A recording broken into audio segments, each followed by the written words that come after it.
اعوذ باللہ من الشیطان الرجیم، بسم اللہ الرحمن الرحیم۔ آصف اسلامک ٹی وی کے پیارے دوستو، السلام علیکم ورحمۃ اللہ وبرکاتہ۔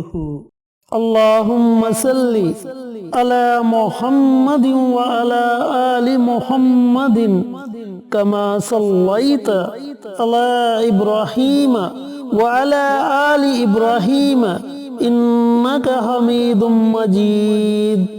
اللہم بارک علی محمد وعلی آل محمد کما بارکت علی ابراہیم وعلی آل ابراہیم انک حمید مجید۔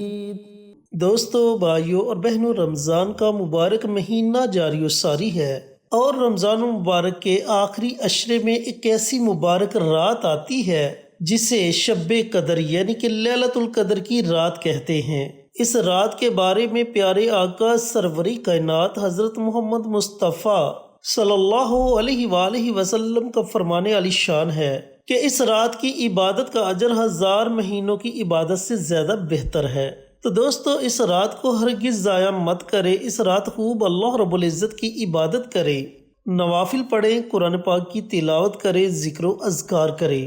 تو آج میں آپ کے ساتھ شب قدر یعنی کہ لیلۃ القدر کی رات کا ایک آسان سا عمل شیئر کروں گا۔ یہ عمل، یہ وظیفہ بالخصوص رزق میں خیر و برکت کے لیے ہے، کسی بھی معاملے میں رکاوٹ کو دور کرنے کے لیے ہے۔ بالفرض اگر آپ اپنے بچے یا بچیوں کا رشتہ کر رہے ہیں لیکن آپ کو کوئی مناسب رشتہ نہیں مل رہا، یا پھر رشتہ دیکھنے کے لیے تو لوگ آتے ہیں لیکن اس کے بعد کوئی آپ سے رابطہ نہیں کرتا، تو یہ تمام رکاوٹیں انشاءاللہ اس عمل کی برکت سے دور ہو جائیں گی۔ یا پھر اگر آپ بیرون ملک جانا چاہتی ہیں، اس معاملے میں کوئی رکاوٹ درپیش آ رہی ہے، تو انشاءاللہ وہ رکاوٹ بھی ختم ہو جائے گی۔ نوکری کا مسئلہ ہے، نوکری نہیں مل رہی، تو آپ اس عمل کو، اس وظیفے کو شب قدر کی رات پڑھیں۔ انشاءاللہ اللہ رب العزت آپ کے لیے کوئی نہ کوئی بہترین وسیلہ پیدا کر دے گا۔ کہیں پسند کی شادی کروانا چاہتے ہیں اور درمیان میں کوئی نہ کوئی بندہ رکاوٹ ڈال رہا ہے، آپ اس عمل کو، اس وظیفے کو پڑھ کر اس کے دل اور دماغ پر پھونک مار دیں۔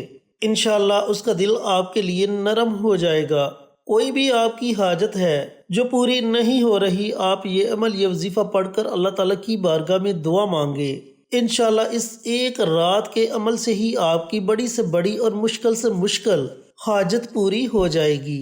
چینل پر نئے آنے والے دوستوں سے گزارش ہے کہ چینل کو سبسکرائب کر کے ساتھ گھنٹی کے بٹن کو دبا کر آل نوٹیفیکیشن پر کلک کر دیں، تاکہ میری ہر نئی آنے والی ویڈیوز کی اپڈیٹ آپ تک بر وقت پہنچتی رہے۔ جزاک اللہ۔ تو دوستو، بھائیوں اور بہنوں، جیسا کہ میں پہلے آپ کو بتا چکا ہوں کہ اس عمل کو، اس وظیفے کو آپ نے شب قدر یعنی کہ لیلۃ القدر کی رات کو پڑھنا ہے۔ ہمارے بہت سے بزرگان دین، محدثین، علماء کرام کا کہنا ہے کہ شب قدر کی رات 27 رمضان کی رات ہے، جبکہ نبی کریم صلی اللہ علیہ وآلہ وسلم کا فرمان علی شان ہے کہ شب قدر کی رات کو رمضان المبارک کے آخری عشرے کی طاق راتوں میں تلاش کرو۔ دوستو، 27 رمضان کی رات کو شب قدر کی رات بزرگان دین اپنے تجربات کی بنا پر کہتے ہیں، لیکن اس بات کا مکمل یقین نہیں کہ شب قدر کی رات 27 رمضان کی رات ہی ہے۔ ہو سکتا ہے کہ شب قدر کی رات 21 رمضان کی رات ہو، 23 رمضان کی رات ہو، 25 رمضان کی رات ہو، 27 رمضان کی رات ہو، یا 29 رمضان کی رات ہو۔ تو ہم نے اس عمل کو، اس وظیفے کو ان تمام طاق راتوں میں پڑھنا ہے، تاکہ ہمیں لیلۃ القدر کی رات نصیب ہو اور ہم اس رات میں یہ عمل، یہ وظیفہ پڑھیں، اور اللہ تعالیٰ ہماری تمام مشکلات کو آسان کر دے اور ہماری تمام حاجات کو پورا کر دے۔ تو دوستو، آپ کو سمجھ تو آ چکی ہوگی کہ آپ نے اس عمل کو، اس وظیفے کو 21 رمضان کی رات، 23 رمضان کی رات، 25 رمضان کی رات اور 29 رمضان کی رات، ان راتوں میں آپ نے یہ عمل، یہ وظیفہ پڑھنا ہے۔ اب عمل آپ نے کیا کرنا ہے، عمل کرنے کا طریقہ کار اچھی طرح سن لیں اور سمجھ لیں۔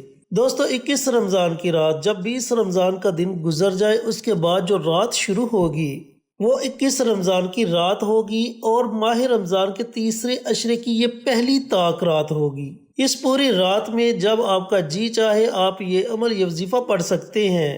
آپ نے کرنا یہ ہے کہ سب سے پہلے پیارے آقا سرور کائنات حضرت محمد مصطفیٰ صلی اللہ علیہ وآلہ وسلم کی ذات اقدس پر درود و سلام کا نذرانہ پیش کرنا ہے۔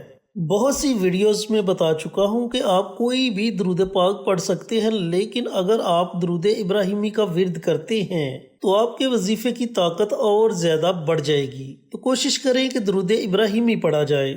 کم از کم آپ نے ایک مرتبہ اور زیادہ سے زیادہ جتنا آپ کا جی چاہے آپ درود پاک کو پڑھ سکتے ہیں۔ اس کے بعد ان مبارک کلمات کو آپ نے 313 مرتبہ پڑھنا ہے، کم از کم 313 مرتبہ، اور زیادہ سے زیادہ جتنا آپ کا جی چاہے آپ ان کلمات کو پڑھ سکتے ہیں۔ وہ کون سے مبارک کلمات ہیں؟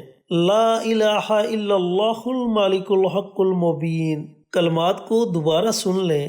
لا الہ الا اللہ المالک الحق المبین۔ ان کلمات کو آپ نے کم از کم 313 مرتبہ، زیادہ سے زیادہ جتنا آپ کا جی چاہے آپ ان کلمات کو پڑھ سکتے ہیں، لیکن کوشش کریں کہ 313 کی تعداد سے کم نہ ہو۔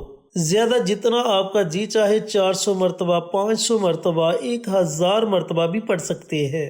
جب آپ کم از کم 313 مرتبہ لا الہ الا اللہ المالک الحق المبین ان کلمات کو پڑھ لے تو آخر میں آپ نے پھر نبی کریم صلی اللہ علیہ وآلہ وسلم کی ذات اقدس پر درود و سلام کا نذرانہ پیش کرنا ہے، اور اپنے ہاتھوں کو اللہ رب العزت کی بارگاہ میں اٹھا لینا ہے۔ آپ نے جس مقصد کے لیے بھی، جس حاجت کے لیے بھی اس عمل کو، اس وظیفے کو ورد زباں بنایا ہوگا، اس مقصد کے لیے اللہ رب العزت کی بارگاہ میں خصوصی دعا مانگے۔ انشاءاللہ آپ کی دعا ساتوں آسمانوں کو چیرتی ہوئی عرش تک پہنچ جائے گی، اور اللہ تعالیٰ اپنی بارگاہ میں آپ کی دعا کو قبول و منظور فرما لے گا۔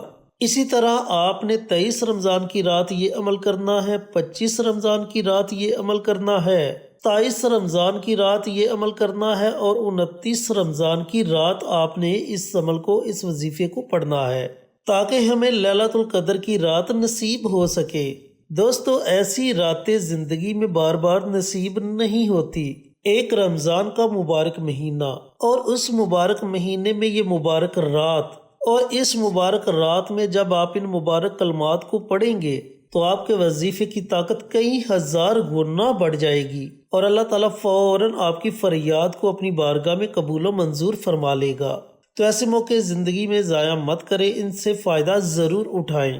اللہ رب العزت سے دعا گو ہوں کہ اللہ پاک یہ مبارک عمل، یہ مبارک وظیفہ مجھے بھی، میرے تمام بھائیوں کو، میری تمام بہنوں کو پڑھنے کی توفیق عطا فرمائے، اور صدقہ جاریہ سمجھ کر دوسروں کے ساتھ شیئر کرنے کی توفیق عطا فرمائے، تاکہ آپ کے ساتھ ساتھ دوسرے لوگوں کا بھی فائدہ ہو سکے۔ پیارے آقا کی پیاری پیاری سنتوں پر عمل کرنے کی توفیق عطا فرمائے، 5 وقت کا نمازی بنائے، صراط مستقیم پر چلنے کی توفیق عطا فرمائے، آمین۔ انشاءاللہ پھر کسی نئی ویڈیو کے ساتھ، اچھے وظائف کے ساتھ آپ کی خدمت میں حاضر ہوں گے۔ تب تک کے لیے اجازت دیں۔ السلام علیکم ورحمۃ اللہ وبرکاتہ۔